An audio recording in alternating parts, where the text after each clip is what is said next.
ሰላም ሰላም ጓደኞቼ እንዴት ናችሁልኝ? እንግዲህ የሁላችሁ ካፕ ኬክ ነው የሰራው ዛሬ። እኔ ንስካፌ ስለምወድ ንስካፌ ጋር አርጌ አብሬን መጠቀመው። እናንተ ደግሞ በሻይም በወተትም በተለያየ ነገር መጠቀም ትችላላችሁ። ቤት ውስጥ ደግሞ ህፃን ልጅ ካላችሁ በጣም ቀላልና ትኩስ ፍሬሽ የሆነ ነገር ነው። ለማንኛውም ሰው ማቅረብ ትችላላችሁ ከሻይ ጋር። በጣም የሚጣፍጥ ነው። እንግዲህ እንደምታዩ በጣም ልስልስ ያለ ነው። በጣም ነው የሚጣፍጠው ውዶቼ። ቤታችሁ ውስጥ ሆናችሁ ሞክሩት። እኔ ሞክሬው ተመችቶኛል። ወደ አሰራሩ እንሂድ። እዚህ እንደምታዩት 3 እንቁላል ያስፈልገናል፣ ቫኒላ፣ ቤኪንግ ፓውደር እንዲሁም ግማሽ ሲኒ ስኳር እንዲሁም ደግሞ የሻይ ሲኒ ደግሞ ግማሽ ዘይት ያስፈልገናል። እዚህ ጋር 3 እንቁላል ሰብሬ ኮርኩድ ባለ ሳህን ውስጥ አደርጋለሁኝ። እንደምታዩት የሻይ ሲኒ ዘይት ግማሽ እናደርጋለን እና እንዲሁም ስኳር ያው ከግማሽ የውሃ መጠጫ ነው። ከግማሽ በላይ ትንሽ ከፍ ይበል ቢያንስም ችግር የለውም፣ ጣፋጭነቱ ይቀንሳል። እነዚህን እንግዲህ አዋህደን በደንብ አርገን በመፍጫችን ወይም ደግሞ በማሽናችን እንመተዋለን ልስልስ እስኪል እንደዚህ ማለት ነው። እንዲህ ከለሰለሰልን በኋላ እኔ ዝባድ ይጠቀማለሁኝ። እናንተም ደግሞ ያላችሁን በወተትም ሊሆን ይችላል። እነዚህ አሁን ትንንሾቹ ዝባዲ ናቸው። እኔ በሁለት ተጠቀማለሁ። ትልቁንም እናንተ ካገኛችሁ በትልቁ መጠቀም ትችላላችሁ። እንደነዚህ ሁለት ይሄው እዚህ ጋር እንደምታዩት ሁለት ነው መጠቀም ትችላላችሁ። ኬኩን ሶፍት ልስልስ ያደርግላችኋል። ከዛ በደንብ አድርገን እንመተዋለን። በደንብ ልስልስ እስኪል አሮፋ እስኪያወጣ ድረስ በደንብ አድርገን እንመተዋለን ማለት ነው።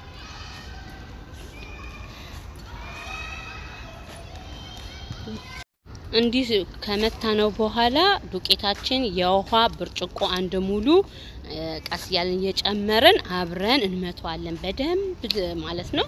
ለ1-5 ደቂቃ ያህል ኬኩ ሶፍት እንዲሆንላችሁ ማለት ነው። አንድ የሾርባ ማንኪያ በትልቁ ቤኪንግ ፓውደር እንጨምራለን። እንዲሁም ደግሞ በትንሿ አንድ የሻይ ማንኪያ ቫኒላ እንጨምራለን ማለት ነው። ቫኒላ ውሃውም ካላችሁ ችግር የለውም። ከዛ በደንብ አድርገን እንፈጨዋለን። እንደዚህ እንደምታዩት ልስልስ እስኪልልን 1-3-4-5 ደቂቃ የሚሆን ይሁን። እንደምታዩት እንዲህ ልስልስ ብሏል። እንግዲህ ካፕ ኬክ እዚህ ጋር እንደምታዩት የራሱም በራሱ ላይ ማድረግ እንችላለን፣ እንደዚሁም በወረቀቱ ላይ ማድረግ እንችላለን ማለት ነው። እንዲሁም ፌስታል ላይ ያሰናርታችሁ እንዲሁ በተሰናዳ ፌስታል ስላለኝ እንደዚህ በተሰናዳ ፌስታል ሊጡን ውስጥ እናደርግና ይሁን እንደዚህ እንደምታዩት በየካፑ ላይ እናፈሳለን ሳይሞላ ማለት ነው። እንደዚህ በየእቃቸው ላይ ካደረግን በኋላ ያው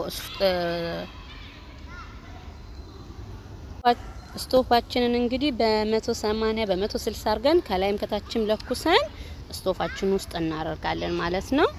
ለ20 ደቂቃ በኋላ ማለት ነው። እና እኔ ለልጄ ስለሚወድ አንዱን በቸኮሌት አንዱን ያለ ቸኮሌት ነው ያደረኩትኝና በጣም ምርጥ ነው። ሁለቱም በጣም ነው የሚጣፍጠው። የሚገርማችሁ ነገር በቃ ውጪ ላይ ከመግዛት ቤት ውስጥ መስራት በጣም ምርጥ ነው።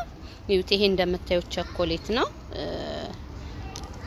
ለልጄ ተብሎ ነው የተገዛው። ይሁት በጣም ያምራል። ላዩ ላይ በደንብ መለስለስ ትችላላችሁ። እኔ ታች ወደ ውስጥ እንዲገባ በእንትኑ ላይ ነው ያደረኩት። እናንተ ግን ትንሽ በሰል እንዳለላችሁ ከላይ ታደርጉላችሁና ከላይ ይቀራል። በተለያየ ማስገባት እንችላለን። እንግዲህ ሲበስል እንገናኝ እላችኋለሁ። ከ20 ደቂቃ በኋላ እንግዲህ ፏ ብሎ ይበስላል። ሁለቱንም አድርጌ ያለው እስኪ ኦቨናችንን አሁን እንክፈት። ዋው በስማም በጣም ምርጥ እውነት።